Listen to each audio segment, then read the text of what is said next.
Hello, Hi. how's it going? Thanks very much for taking the time to do this. It's much appreciated. Oh, that's okay. Thanks for having me. Um, I'll get straight into it. I'll not waste any time. So we'll get the lockdown bit out of the way. So how have you been coping during all this lockdown madness? Oh, madness being the operative word, I think. I think the same as everyone, really. I think I miss not having anything to look forward to. I think as humans, we're very social creatures and we spend our life having loads of things we can look forward to. And I think that's probably what struck me the most, like just having a diary with nothing in it is quite hard. I'm hopeful that we'll get out of it at some point. I really hope that it's sooner rather than later. But it makes it easier knowing that we're all in the same boat. I think that everybody's going through it together. Yeah, absolutely. And how have you found it from a songwriter's point of view? Have you been getting inspired by the current situation at all?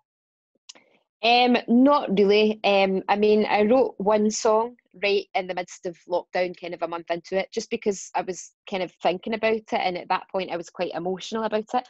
So I wrote a song which I shared instantly on YouTube. It just felt very of the moment, and I felt like it needed to be shared. And I got a really lovely response to it because people said it kind of really helped them and it explained how they were feeling. But I'd be loath to write anything else during this because I like telling stories and I like to be inspired by stuff, and I wouldn't want an entire album about this. I think that come next year, when we, fingers crossed, have our lives back again, I think the last thing I would want is to be reminded of this year. So I'm not looking forward to the plethora of lockdown albums that are probably going to hit. Like, I don't think I'll be buying any of them, so I purposely stayed away from that. I need to be living and doing normal things and being out and about to be inspired to write things that I want to listen to. Yeah, absolutely. And you're about to release your new album, your fifth album, The Human Demands. Its themes include getting older, falling in love, and depression. Did you go into the recording with an idea that's this kind of songs you wanted to write about? And did you think about the kind of sound you wanted to get for the album? Do you know, I didn't really go into it with any plan, and that's kind of always the way I work. It's just a very natural thing.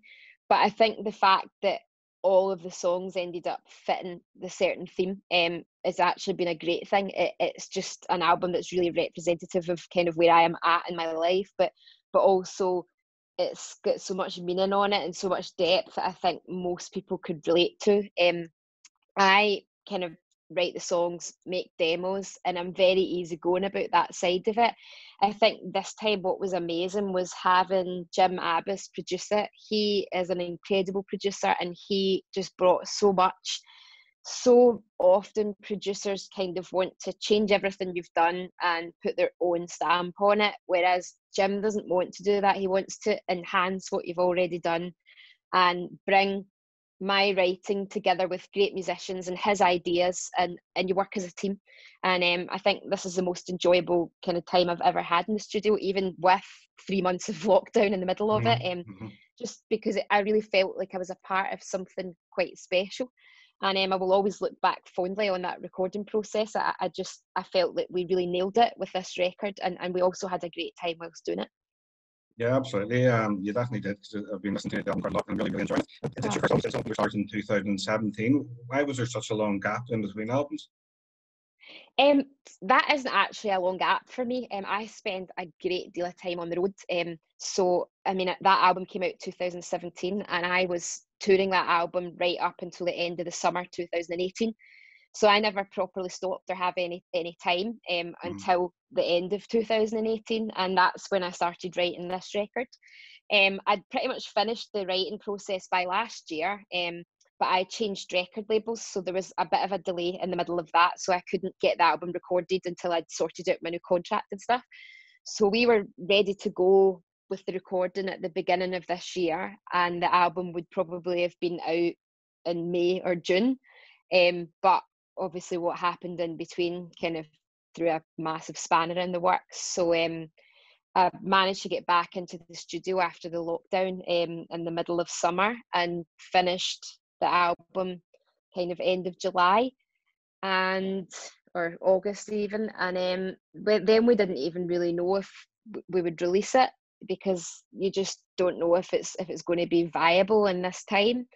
But having spent a lot of lockdown chatting to my fans online, I think I just felt like it was the right thing to do. I felt like this album kind of works so well in this moment, completely unintentionally, but I think the subjects that I sing about are probably kind of very relevant right now. And I just thought, you know what, just put it out. Like, music can help people, and music can be an incredible escape. And I think that what these past few months have shown us is that we need the arts, we need music, we need TV, we need film, because that's what's kind of kept everybody sane throughout this. Well, when you started writing the album, did the songs come easily? Some come more easily than others. Sometimes you just feel like you're on such a roll that everything just comes together and you don't even think about it. But there were some times where I felt like I was sitting for hours trying to come up with like one line. Sometimes you can get stumped, and you can have a great verse, and then just trying to get the chorus to work, or trying to get a second verse can kind of stump you for hours on end. So I had a few of them, but the majority of them came together quite easily. I think when you're feeling inspired, and me personally, when I feel like I've got stories to tell, then I don't need to kind of labour over it for too long.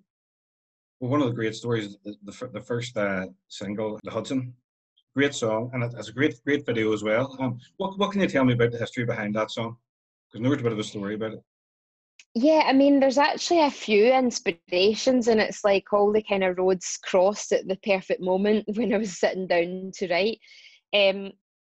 My dad tells loads of stories. He told me a story about my mum and dad when they were young back in the day, where they pretty much just kind of rocked up to the airport and jumped on whatever flight was leaving. They had no money and no real plans, and they ended up in New York. And New York was not a tourist destination at this point, and my dad took great pleasure in telling me that they stayed in this grotty hotel that had 3 bolts across the inside of the door to keep you safe inside.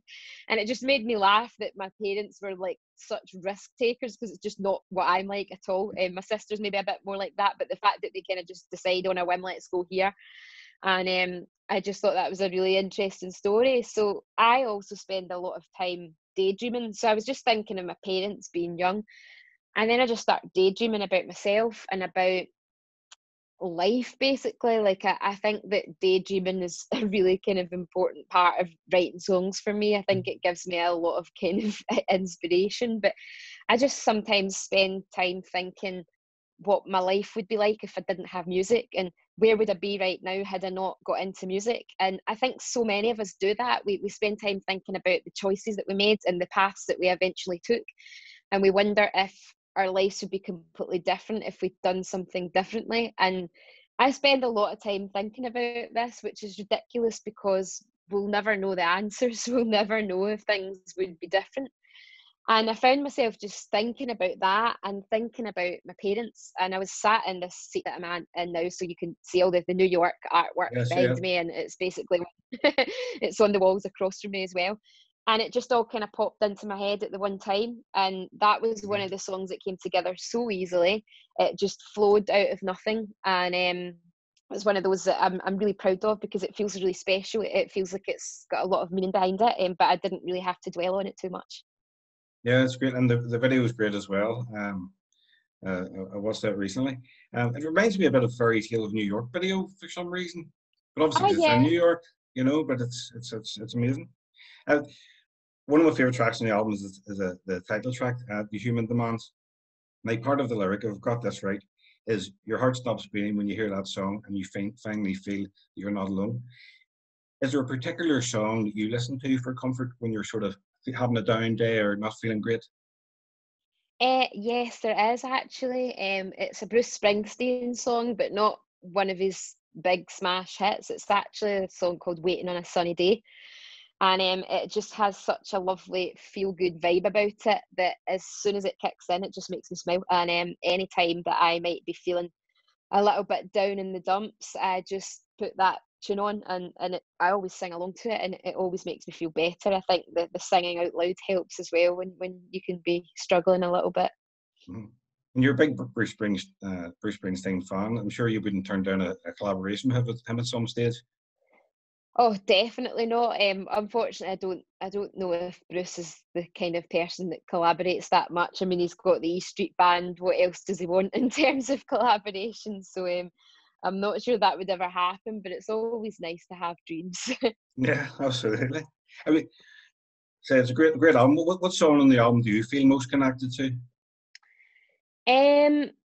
I mean, it probably changes by the day. I'm so proud of the album and the way that it flows, and it just works so well as a kind of body of work. So I love everything. I think the one that gets me the most emotional is a track called Statues, which is about the house where I grew up and the street where I lived. And I played that to my parents, and the three of us were basically emotional wrecks.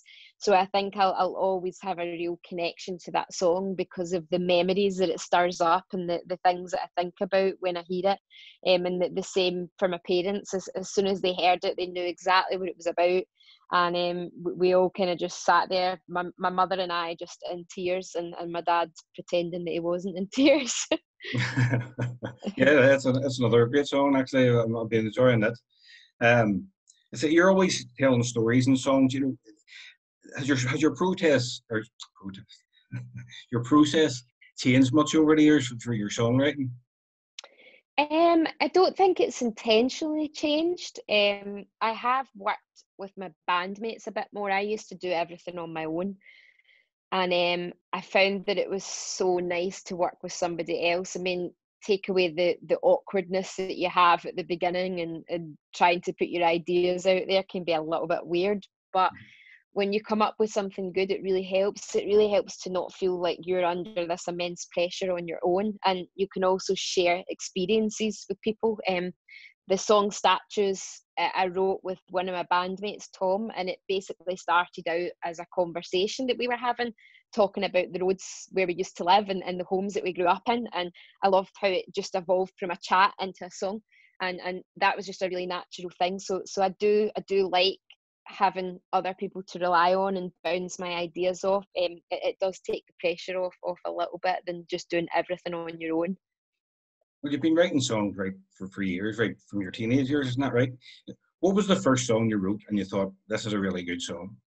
It was probably This Is the Life, actually. I mean, I'd written songs, but I didn't know if they were any good. I wrote a song which I still remember, and my sister still remembers all the words too, based on, I was sitting in her bedroom because she had the big room in the house. I was in the box room, so I'd always use her bedroom when I needed a bit of space. And she had posters of Red Hot Chili Peppers and Ewan McGregor, the actor, were her two loves at that point.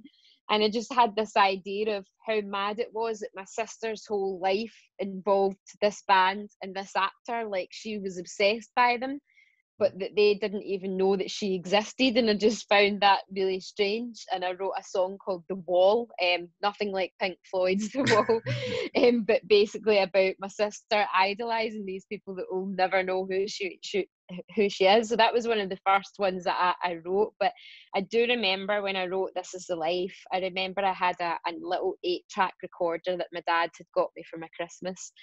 And I put all the parts on it. So the main riff and This Is a Life, all the backing vocals I'd done completely on my own. And I just remember going, this is a good song. This is a really good song. And I think I've had moments like that since, but now I know how crazy the music industry is that you could write the next Bohemian Rhapsody and it probably wouldn't do anything because it's not interesting enough, or it's not like current enough because everything's got to sound the same right now. So that side of it annoys me. Like, it's so difficult to get your music heard because everything is the same and we seem to want more of the same. But I do remember the moment I wrote This Is a Life, I felt kind of insanely proud of it. Yeah, it's a fantastic song. It was actually the first song I ever heard from you. But that other song, The Wall, I'm sure that'll turn up maybe someday in a box set. I hope not. Is there a particular subject or theme that you haven't written about that you would maybe like to write about sometime? I'm not entirely sure. I think it's important to write about things that affect every day and kind of every type of person. I think that music is great and music can be a real healer for so many people. So I try not to write about things that are specific to me. Like I wouldn't write about being on tour and things like that because most people wouldn't experience that. I want to write about real human emotions and feelings and things that we all go through.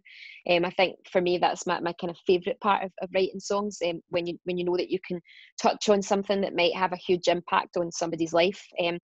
I mean, I don't know. I mean, as I kind of grow up, I might have a family or something like that, and it might change your perspective, and you might write about something like that. But right now, I kind of stick to emotions and thoughts and fears and feelings and stuff that anybody can relate to.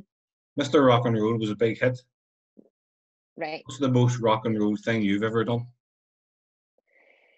The most rock and roll thing I've ever done. I'm not particularly rock and roll at all. In fact, I think going to bed early is the new rock and roll. But we, my band and I did get chucked out of a venue for using the fire extinguisher, which is obviously very dangerous. But we did have a great laugh at the time, covering each other in foam. But yeah, we got a big fine at the end of it and we got chucked out. So I won't be doing that again. Well, next year you're embarking on a European tour. Hopefully you'll come to Ireland. Are you looking forward to getting back out onto the road and playing these new songs to the fans? Yes, it's so nice to have something to look forward to, and I'm very hopeful that by that point, hopefully everything should be okay and good to go again. I think it'll probably be quite emotional being in a venue and being in a room with so many people again. For me, it's just something that I really look forward to. For me, with a new record, it's never fully at the end of its journey until it's on a live stage with a live band, and that for me is where everything comes together. So that's the kind of goal for me, to get to that point and to see fans and meet people and see them in the audience again would just be a dream after this crazy year. It's, from a fan's point of view, it's going to be crazy next year because there's going to be like gigs every night. By the I looks of it, know. everyone's No, going on tour. I think by we've gone from one extreme to the other, from nobody having anything to do most days to suddenly we'll all be out 7 nights a week. Absolutely. Um, before you, what goes through your head before you're just about to step on the stage? I mean, loads of things. When I play my own shows, I don't really get that nervous. The first couple of songs are always where you're kind of feeling your way into it and you're checking out the audience, and then I begin to relax. I think I just want to go out and try my best. I do put quite a lot of pressure on myself. I feel like people that come to my shows have kind of worked hard and spent their hard-earned cash to come to my show, so I always want them to leave having really enjoyed it. So I do put some pressure on myself, but I think just to me it's still amazing that people want to come to my shows. I'll never take that for granted. I still kind of walk from backstage onto a stage and get a surprise when you're in a full venue, because it's something I still absolutely love, and I still feel very lucky that I have that every single time. So I never get used to it. Well, you've had four top five albums and sold millions of albums across the world. Looking back so far, what's been your highlights? Um, it's really hard to pick highlights because there has been so many amazing things. Like it's been a crazy time. Like, and a lot of the stuff I just can't remember. Like, you spend so much time like traveling and planning, and then stuff is over and you're on to the next thing. So it's hard to remember everything. I think in terms of performances, music, all of that, I absolutely love that I was able to be part of the opening ceremony at the Glasgow Commonwealth Games. They actually used one of my songs from my first album in the pitch to try and win the games for Glasgow. So it felt great. It felt like it was kind of a full circle getting to be there and be part of the opening ceremony, and I just got such amazing feedback from that, so it was amazing to be part of that. I think for me the ultimate highlight is the people that I've met and the friends that I'll have for life now because of this. Some of my bandmates have been with me from day one. My manager, actually, he started off as my guitar tech right at the beginning, then progressed to my tour manager, and now he's my manager. So it's just good that I've been able to share this journey with people like that, who are probably some of my closest friends in the whole world now. And I feel very lucky that I've met all these people, because without the music, our paths would have never crossed. Out of all the records in your collection, who do you have the most records by?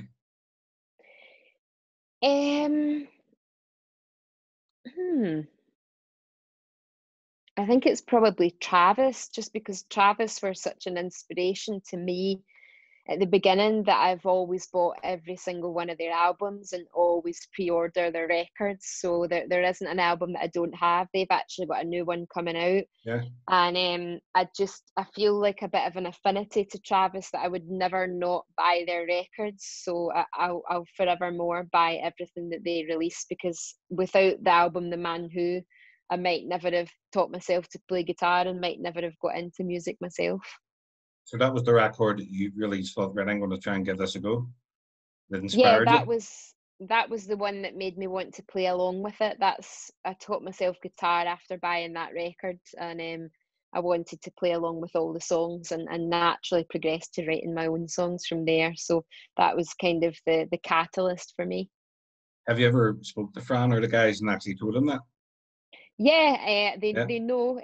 Actually, right at the beginning of my career, before I released my first album, when I was just kind of starting to do the work for it, I supported them, which was crazy for Right. me. It was a dream. So I spoke to them then, and I've met them a few times since. They're just such lovely guys, and I feel like I picked wisely in terms of inspiration. I think sometimes you can be really inspired by somebody or someone, and then you meet them and they're horrible. So it's nice that I've met them, and they're actually really lovely. And the documentary film they put out recently was very good. I actually enjoyed that as well. They're just like such a great band. I mean, Yeah. they were, when they came along, they were just, obviously they sold millions of records and they had great support, and it's always nice when I think I felt even more of a connection to them because they were local to me. It was like, oh, these guys are from down the road and have done so well, so maybe I can. Last question. You're a big Glasgow Rangers fan. What's your prediction where it'll finish at the end of the season? Do you know, like, over the years, my kind of football interest has waned a little bit. I Right. think that it's difficult to just, I think just as I've grown up, I've got friends that are kind of the same. You find that you have other priorities in life.